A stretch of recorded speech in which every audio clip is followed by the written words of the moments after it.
Sanctum Mysteries.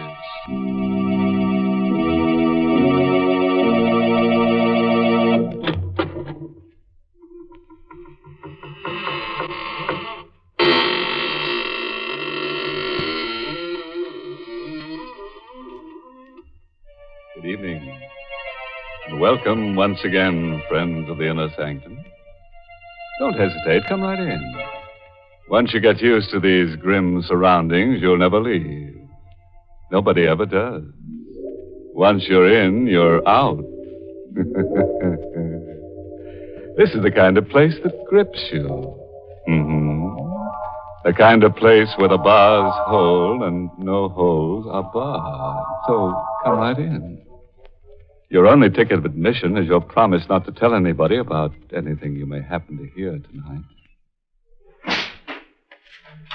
Brett, what a coincidence meeting you here at the post office. Yeah, gotta mail a package. Yeah, so do I. Hey, our packages are identical. Yeah, that is a coincidence. Yeah. Same size, same kind of fiberboard boxes. Even the same reinforced wrapping tape. Well, I'm mailing something fragile. Oh. You should see the cushioning. Now, that's a coincidence. I'm mailing something fragile, too. 2 very rare unicorn lamps. I wrapped each one separately. Hey, it wasn't easy with those horns, let me tell you. Unicorn lamps? Yeah. I'm mailing unicorn lamps No. to a special someone in Cleveland. Cleveland? Now, that's really a coincidence. I thought Katie was going to be the only one in Cleveland with unicorn lamps. Katie. Yeah. Did you say Katie? Yeah. Talk about coincidences. Whatever your package, wherever you mail it, remember the 3 C's of good packing: appropriate container, proper cushioning, secure closure. For more information, contact your military postal service.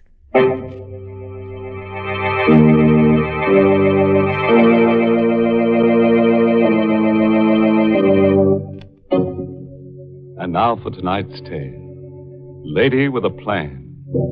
Written especially for Inner Sanctum by Michael Sklar and Richard Manoff. And starring Elspeth Eric. It concerns a lady living in strange confinement and her fiendish scheme for escape. Moore Penitentiary is a sprawling mass of gray granite on a deserted landscape. To this grim and forbidding place has come a man with a purpose: to visit with Gladys Cross. He's a newspaper writer, and she is tomorrow's feature story. It's not a pretty story. I'll tell it right from the beginning. I'm no stranger to Moore Prison. I was a bride when I first came here, wife of the warden, first lady of Moore Prison. What a laugh. It was a strictly business proposition. Edward got a wife, and I got security, and what I thought was a convenient way of life. But after 2 years of living like a prisoner in a house that was inside the walls of a jail, with a man who was 15 years older than I was, I'd had enough. But Edward had other ideas. Divorce? You don't mean a word of it, Gladys. Stop telling me what I mean. Will you give me a divorce? When you're feeling less excited, we can discuss this sensibly. No, you can't put it off. I've had all I can take. I don't understand you, Gladys. I've been a model husband. Model husband. You've treated me the way you treat your prisoners.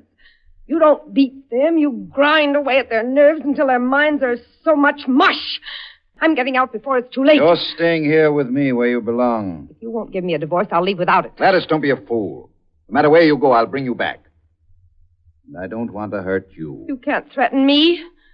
Not you, my dear. I'm thinking of him. Him? How do you... What are you talking about? So there is a man. You're inhuman. No, dear. Just a model husband. Trying to keep his home intact.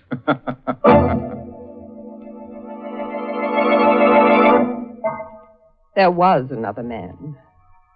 Stephen Bromley and I were in love, drawn together by a hate for Moore Prison. Stephen was the assistant warden. I got word to him that I had to see him, to meet me that night at our secret rendezvous, a deserted side road 2 miles from the prison. When I got there in my car soon after dark, I didn't have long to wait. Stephen? Yes, Gladys. I came as fast as I could. Here, get in the car so we can talk. Something is wrong. I spoke to Edward this afternoon. He refused the divorce, and he threatened me if I left. He suspects there's someone else. What? He doesn't suspect it's me. You, his assistant, he'd never suspect you. He will eventually. We've got to get away. But Edward threatened me. Edward. Look ahead, Gladys. You know what'll happen. You've seen it happen to the prisoners. You'll snap. Your nerves will give way. He'll break you. Stephen, stop it. You know there's no way out. There is. With your game. I know what you're thinking, but that's impossible. We could never get away with it. If we could, would you do it? Tell me how. Bucky Briggs. Briggs, the life? Uh-huh. You can have him transferred to work in the laundry. Assigned to handle your stuff when you bring it down. What are you getting at? Bucky hates the warden worse than you do. Given half the chance, he'd strangle him in a second. Now talk to him. Begin to feel sorry for him. Let him think you want to help him make a break. Then what? Then all we've got to do is give him the chance to use his hands on Edward. For 2 hours we talked.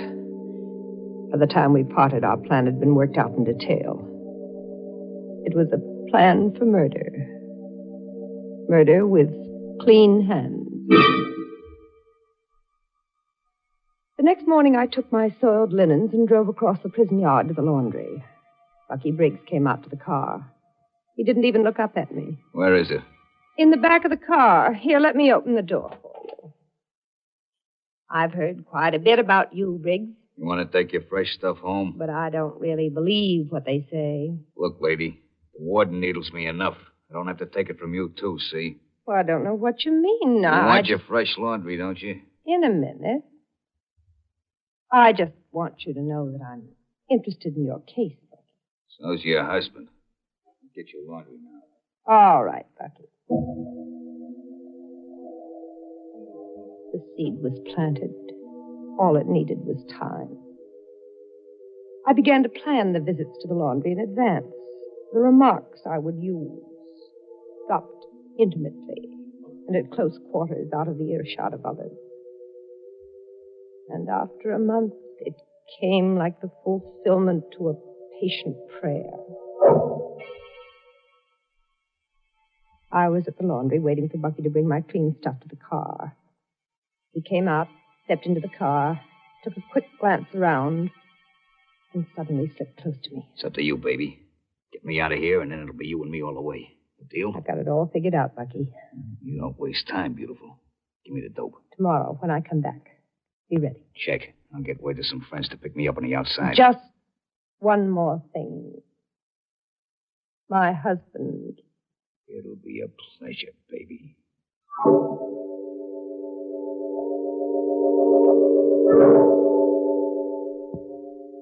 I made a final check with Stephen, and then everything was set.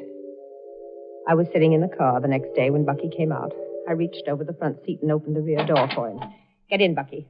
And stay down. Spot me. It's been fixed. The guard's busy on the other side. Where are we going? To the house. What about the warden? He's in town today. Stop asking so many questions. Okay, baby, this is your show. Just make it good.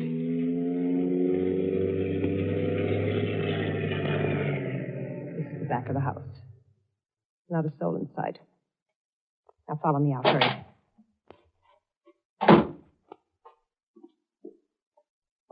That's the cellar door. Open it, Bucky. Right. Now, down the steps. Now what? The coal bin. Hide in there.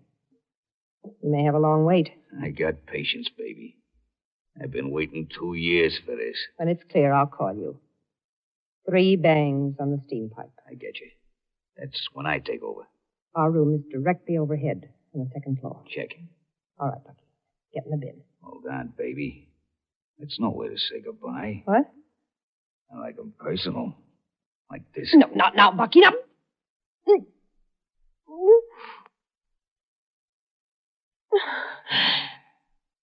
That's more like it. Something to remember you by.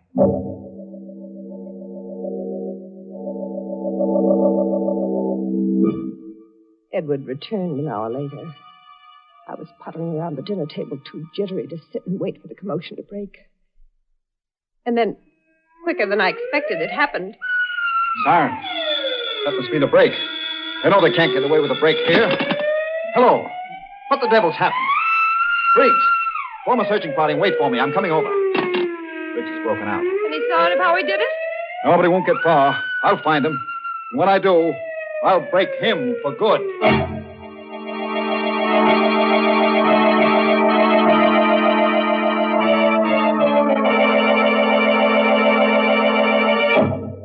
Attaboy, Warden. You show him. But instead of listening to that alarm, you should have paid more attention to that wife of yours. Because that siren is cooking up something that'll be a real scream.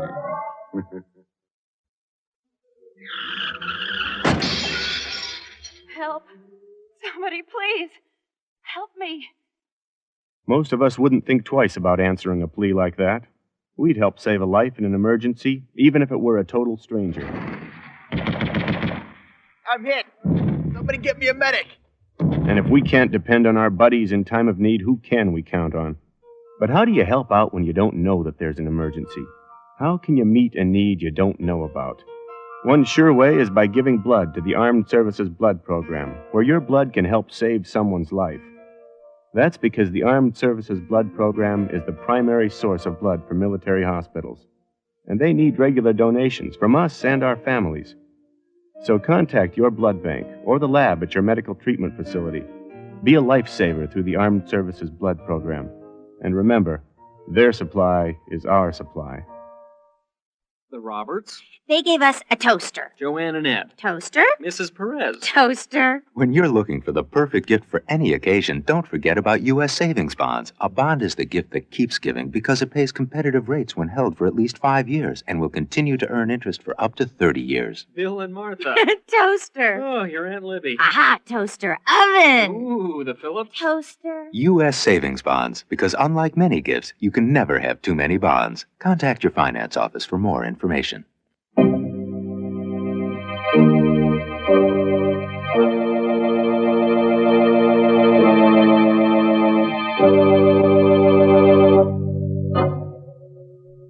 And now, back to Our Lady with a plan.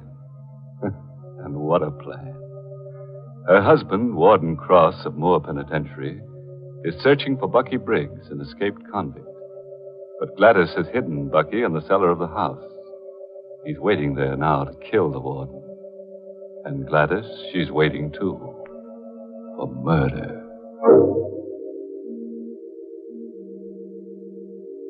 I went up to bed after Edward left and lay there tense. The sirens had stopped. For hours, there was dead quiet everywhere. Then, close to midnight, I heard the door open downstairs. It was Edward. I could tell from his footsteps that he was tired, defeated. I lay perfectly still, waiting for him to come in. Gladys, Yes? still up? Yes? Got away. Incredible. Got away. No one knows how. I didn't answer. He was a different person, harried, shaken. I watched him as he undressed. He looked suddenly older than ever, and I felt a sickening revulsion at the dejected spectacle he had become. I lay perfectly still as he slipped into bed and fell off to sleep.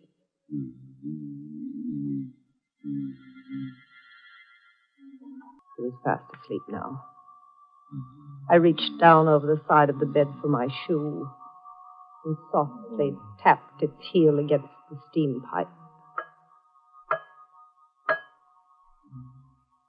Edward was still asleep. I lay back and waited.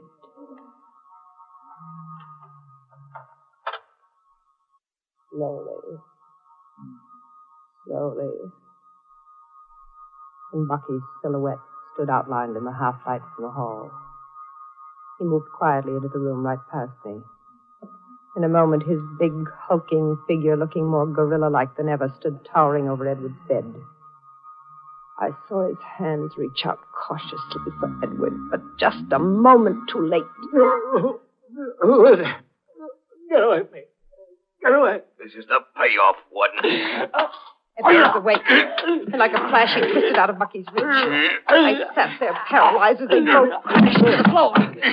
Desperately, Edward tried to tear Bucky's hands from his throat, but Bucky held on tighter and tighter, digging his fingers deeper into the soft fleshiness of Edward's throat. Gladys, for heaven's sake, help. I didn't move. I didn't speak. And he understood. Gladys, you'll never get away with this. Shut him up, Bucky. Easy, baby, easy. Another squeeze of his throat.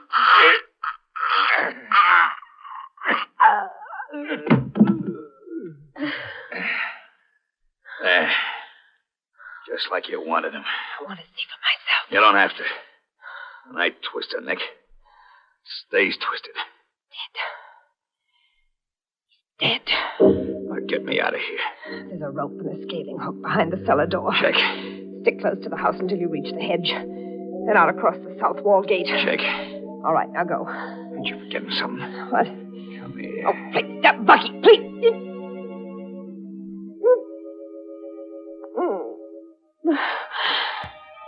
No. Gotta do this more often. I'm getting to like it. Please, go. Okay. Just one thing. Remember, give me 2 hours before you turn in the alarm. I'll be waiting for you out there. Goodbye, baby. As soon as he was gone, I glanced at my watch and followed the second hand around twice. Now I was ready. You know, who is this? It's Mrs. Cross. Bucky Briggs was hiding in our cellar all the time. He's killed my husband. What? Do something before it's too late. Which way to go? Toward the south wall. Nice. I put the phone down. My part was over. The rest was up to Stephen in the main tower. I waited 5 seconds, 10 seconds, 20 seconds. Then all of a sudden it came like a million shrieking demons. From the window I saw the long fingers of the searchlights pointed at the south wall. And pinned beneath the glaring lights was Bucky, frantically pulling his way up the rope. I watched as the bullets hit all around him, picking puffs of powder off the stone wall. One of them had to find its mark. Bucky shuddered, tripped, then caught himself. He was hit. He had to fall, but he didn't. Hand over hand, he started up again, higher and higher. He was hit again, but he didn't stop. And then before I could realize what had happened, he was over the top and gone.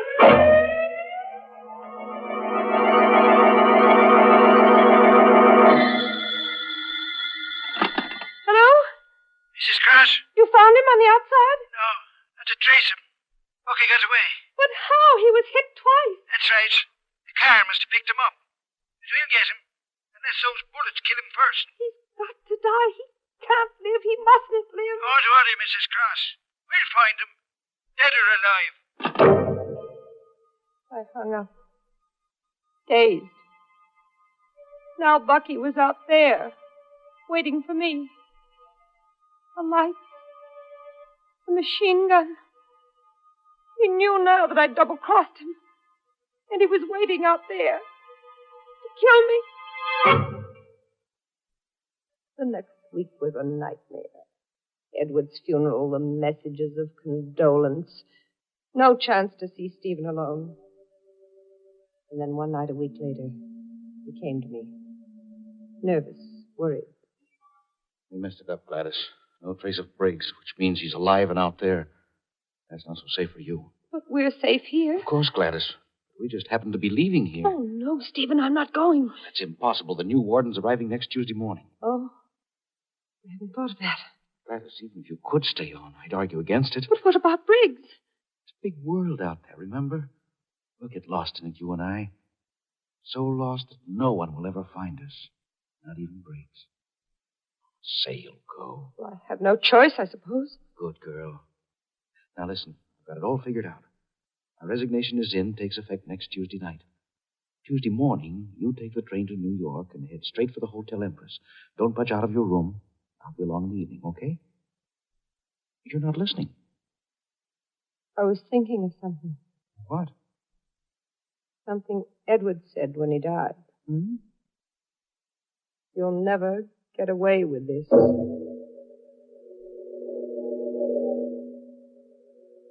Tuesday morning, I was on the train for New York. It was a short, pleasant trip. And my fears began to disappear. Once I reached the crowds of Grand Central Station, I knew I'd be safe. I threaded my way through the crowd, just one of thousands of people. And suddenly there was a hand on my shoulder. Hello, baby. Bucky. What are you doing here? How did you find me? I've been waiting for you, baby. Like I said. I got friends back there. The grapevine tipped me off when you was leaving, and here I am. But I... The bullets, just like nothing. Takes a lot to stop me. Come on, let's get out of here before some fool spots me. No, wait, Bucky. Just give me a minute. I've got to call my hotel to hold my room for me. Can't it wait? Well, if I don't call, they'll cancel it. Okay, but only a minute. Make your call over there so I can keep my eye on you, sweetheart. I don't want to lose you. Bucky had nodded toward a drugstore. It was a slim chance, but it was better than I'd expected. I entered the store, made a quick dash for the other door. I flung it open and raced madly toward the taxi stand. Over my shoulder, I caught a glimpse of Bucky. He'd seen me. Hey, wait a minute! I ran to the cab and jumped in. Hotel Empress in a hurry, and lose that cab behind us.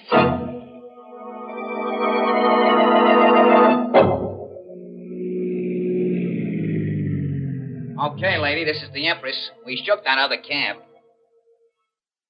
I headed toward the entrance. Just as I entered, I caught a quick glimpse of a cab pulling up to the curb, but I couldn't stop to see. I rushed into the hotel, up to my room, and locked myself in. Before I even had time to think, the phone rang. Hello? Hello, Mrs. Cross. I just sent a gentleman up to see you. I banged the receiver down. So it was Bucky in that cab. I had to get out. There was only one elevator, and I couldn't try the stairs because I didn't know which Bucky would use. I had only one way out, the desperate way, and I decided to take it. I unlocked the door. I turned off the lights, and I took a pair of scissors from my handbag and waited behind the door. I wasn't a moment too soon. Come in. I pressed against the wall behind the door and watched it open slowly. Then, leaping forward, I plunged the scissors into his back. Oh! That's me, Stephen. Stephen! You said you were coming at night. What? I left earlier to surprise you. Why didn't you phone? You hadn't arrived yet. Oh, Stephen. Stephen.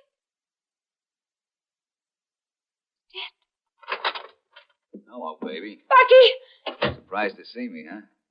Hey, who's that? Steve Bromley. You done him in. Nice work, baby, but why the chase? I had to run. I understand. Screw was following you. Thought you'd lead him to me. Yes. Sure, well, you did right, baby, but let's get out of here. No. You got no choice. Come on. Let go of me. Shut up. You'll have the whole hotel in our Let go of me. Come on, baby, or I'll break you. Get away from me. Come on. What's going on in here? The hostage. Holy I'm cat. getting out of here. There we are, both of you. Looks like that guy on the floor. You ain't going anywhere for a long time. That's to you. Here, reach, chum. This ain't no toy. Neither is this. Oh, my hand. Now, let's get going.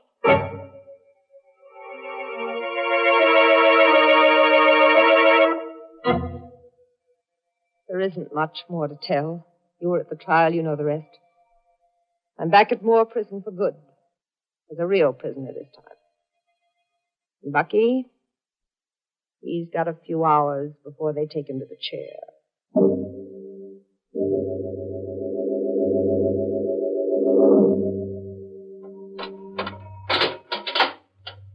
Mrs. Cross, What is it? Bucky Briggs is just outside the cell. Due to go in 15 minutes. Wants to talk to you before he goes. To me? All right. Doesn't matter anymore. Thanks. It's okay. 5 minutes, Bucky. And we're just outside. Hello, baby. I don't have anything to say to you. Yeah, but I got something I want to ask you before I go. It's bothered me ever since I was nabbed. All right, ask. Why didn't you leave when I asked you to back in that hotel room? Why? You're laughing about. As if you didn't know. No, what? If I went with you, I knew it was the end for me. What are you talking about? You wanted to kill me. Me kill you? What do you figure out? Oh, stop acting, Bucky. It doesn't make any difference now. All right, so I double-crossed you the night you escaped. I called the tower exactly 2 minutes after you left. What? So that's how they picked me up so fast. I thought you knew. What a sap. Then what a sap. Bucky! You dirty double-crosser. Bucky, keep away! Help! Double-crosser. My throat! Double-crosser. Get your I'll hand break her neck. Better go, Rick, or I'll shoot. You're too late, Screw.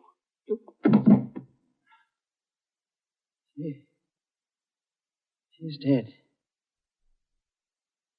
Broke her neck. It don't make no difference now. Can't kill me twice.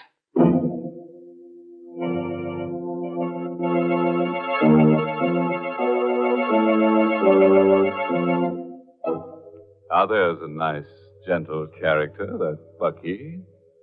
Just a little too restless with his hands. You know, here and now, I'm starting a new movement for Inner Sanctum Mysteries.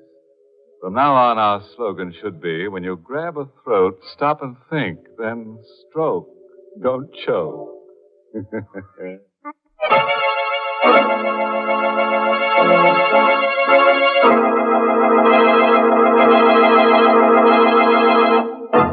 Before we say goodnight, friends, here's an epitaph for the tombstone of Gladys Cross.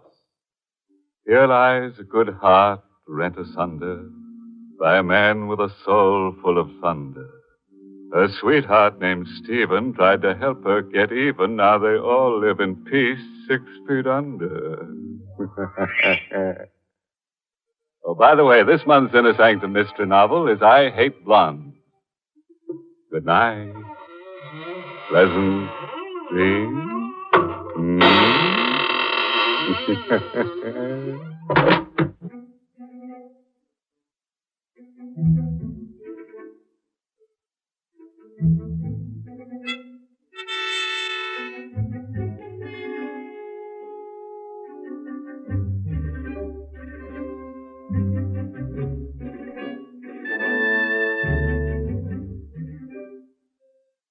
Try Lipton's Noodle Soup. And tune in next week for another Inner Sanctum Mystery. This is CBS, the Columbia Broadcasting System.